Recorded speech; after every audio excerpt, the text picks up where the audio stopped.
Histoire La tortue bavarde. Le futur Bouddha naquit autrefois dans une famille de ministres, lorsque Brahmadatta régnait à Bénarès.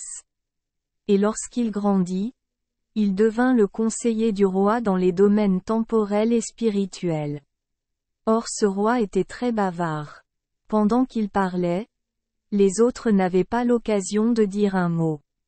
Et le futur Bouddha, voulant remédier à son bavardage, cherchait constamment un moyen d'y parvenir.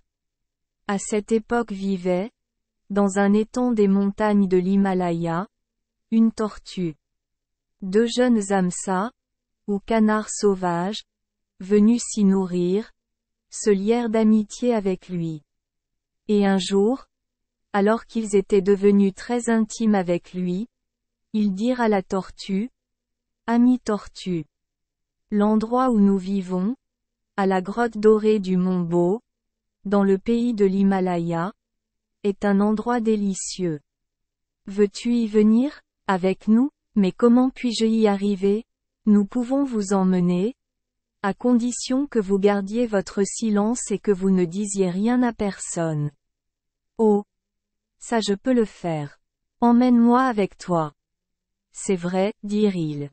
Et, tenant la morsure de la tortue par un bâton, ils prirent eux-mêmes les deux extrémités de leurs dents et s'envolèrent dans les airs. Le voyant ainsi porté par les hamsas, des villageois crièrent, « Deux canards sauvages transportent une tortue sur un bâton. » Alors la tortue voulut dire, « Si mes amis choisissent de me porter, qu'est-ce que cela vous fait, misérables esclaves? » Alors, au moment où le vol rapide des canards sauvages l'avait amené au-dessus du palais du roi dans la ville de Bénarès, il lâcha le bâton qu'il mordait et tomba dans la cour ouverte, se fendit en deux. Et alors s'éleva un cri universel, une tortue est tombée dans la cour ouverte et s'est fendue en deux. Le roi, emmenant le futur Bouddha, se rendit sur place, entouré de ses courtisans.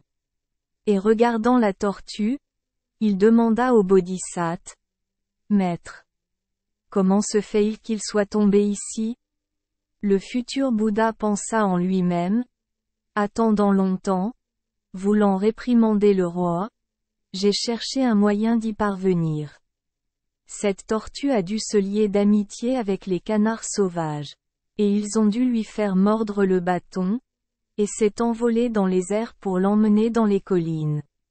Mais lui, étant incapable de tenir sa langue quand il entend quelqu'un d'autre parler, a dû vouloir dire quelque chose et lâcher le bâton, et il est donc dû tomber du ciel, et a ainsi perdu la vie.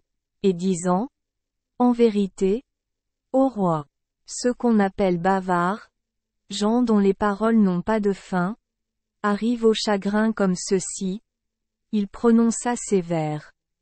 En vérité, la tortue s'est suicidée en poussant sa voix. Tenant fermement le bâton, d'un mot lui-même il tua. Le voici donc, ô excelle par la force, et prononcez des paroles sages, pas hors de propos. Vous voyez comment, à cause de ces paroles excessives, la tortue est tombée dans cette situation misérable. Le roi vit qu'on parlait de lui-même et dit, « Ô maître, parlez-vous de nous ?» Et le bodhisattva parla ouvertement et dit, « Ô grand roi, que ce soit toi ou n'importe qui d'autre, quiconque parle outre mesure rencontre quelque malheur comme celui-ci. » Et le roi s'abstint désormais et devint un homme de peu de mots. Merci les enfants des Esperluette Croisillon 39. Avoir écouté des contes de fées au jour Esperluette Croisillon 39. 8. Espérons que les histoires apporteront aux enfants des moments heureux et significatifs. Si vous aimez notre chaîne, veuillez appuyer sur le bouton S Esperluette Croisillon 39. Abonner, pour ne manquer aucune histoire intéressante. Je vous souhaite une bonne nuit de sommeil et de beaux rêves. Rendez-vous dans la prochaine histoire.